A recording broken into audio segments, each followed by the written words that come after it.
We should all be much more animated about our capital city becoming a violent landfill full of filth and antisocial behaviour because few other civilized nations would tolerate it. This is Ben Scallon and you're watching Gript Media.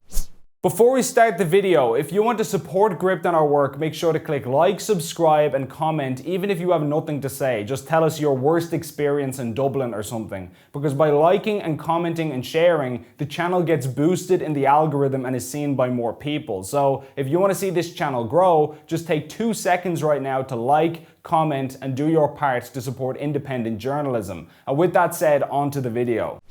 You'd probably think that a country which was highly reliant on its multi-billion euro tourism industry would take better care to maintain its image than Ireland does. I mean, obviously the degradation of the city is primarily bad for the people who actually live there, that's a given, but even just from an economic perspective, it's kind of absurd, is it not? I mean, on a personal level, if you're bringing over an important guest to your house, you'd usually tidy up first, right? You're not going to invite a potential business contact over for dinner and then leave underwear with skid marks on the kitchen floor, are you? You wouldn't lay out glasses and plates with pizza grease and leftover crumbs still covering them, or have an explosive screaming match with your spouse. You'd put in a modicum of effort and maybe try to look a bit presentable. And similarly, if you're bringing in valuable tourists, you'd want to make sure that the main street in your capital city isn't, say, a wretched hive of violence, drug addiction, and crumpled cans of Dutch gold. And yet, that's exactly what you see every time you walk through town. Many people will have seen a recent video of a South American man swearing at people in Spanish or Portuguese, screaming in public, pulling out his penis to urinate and blocking traffic. Funnily enough, as it happens, I was actually on O'Connell Street when this was going down and I saw the whole thing with my own eyes.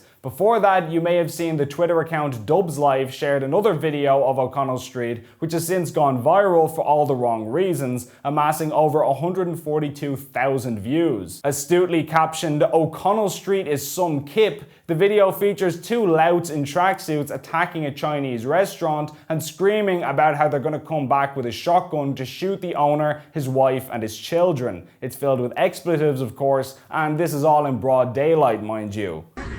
Look at me! Look at me! Look at me! You 5 to 10! Chinese motherfucker! Hey, I shoot you in the head, you and your wife and children! I come back with a shotgun when you say Children. I'm gonna blow you out! You, your children, bye bye! I'm gonna blow you out! Where you see? Bye bye, mother. I'm gonna blow you out with a shotgun! There's also a follow-up video claiming that a Chinese man allegedly struck someone with a machete nearby. Now, whether this was in self-defense or what, I have no idea. But whatever the situation, we either have people attacking each other with machetes or needing machetes to defend themselves on the main street of our capital city. Either way, it's like something out of Lord of the Flies. And of course, the pavement is predictably filthy and covered in refuse as usual. I won't share the whole thing here for reasons of legality and decency, but many of us also witnessed that viral video a month or 2 back of an African gentleman walking down O'Connell Street in the middle of the day stark naked. We see videos allegedly in Dublin of people in wheelchairs having glass bottles smashed over their heads. This type of carry-on is far from an anomaly in Dublin. In fact, it's what we've come to expect. Punch-ups, rubbish everywhere, drug-addled zombies staggering around like the Walkinstown dead. All of this is now a staple part of city life. In fact, these things are probably included in the tours at this stage. On your right, you'll see 2 seagulls fighting over a pool of vomit, and on your left, you'll see a crackhead mugging someone for their phone with a hypodermic syringe. No flash photography, please. In fact, rumour has it that the Dublin Spire was actually built to look like a massive needle as an homage to the city's crippling heroin addiction. Living anywhere near the capital city at this stage is effectively paying to live in a very expensive skip. Speaking anecdotally, just a few weeks back, waiting for the bus near Parnell Square, I personally witnessed a rat running down the road in broad daylight, which was a truly delightful experience, as you can imagine. I've also seen a woman openly smoking cannabis outside the Rotunda Hospital while heavily pregnant, and a young girl shamelessly lifting up her skirt to urinate on the ground on Moore Street while her parents looked on and said absolutely nothing about it. In fact, we could probably do a whole video just on Moore Street alone.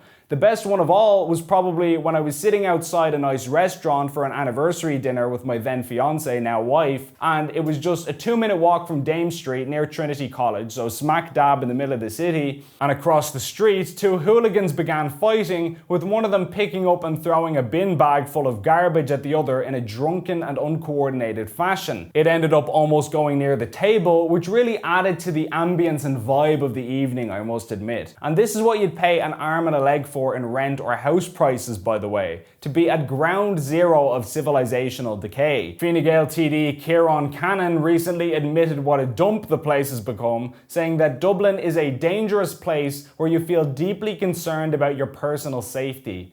Yeah mate, you think? Aren't we lucky that we have the party of law and order in charge to fix things? If Bord Fáilte don't want to get sued for false advertising, they should portray the city accurately in their tourism brochures and ads. They should have seagulls ripping open black bin bags on Grafton Street so mouldy spice bag remains get strewn over a wide area. They should show tourists hopscotching their way over broken bottles and streams of pungent yellow piss, while dishevelled people who are evidently on something scream at each other over inexplicable disputes. Let them in on the real visitor's experience firsthand. Carpet bombing the city with taxpayer-funded gay pride and Ukrainian flags is great and all, but maybe at some stage Dublin City Council might get around to something else on the to-do list, like say, preventing the city from morphing into a Hogarthian painting. At this stage, we basically look like Paris after a nuclear war. Unless the people of Dublin and Ireland more broadly start to demand better of our society, this will only get worse. We should not tolerate this, and we should not be expected to tolerate this. And until we say with a loud voice, this is unacceptable and wrong, nothing will ever change.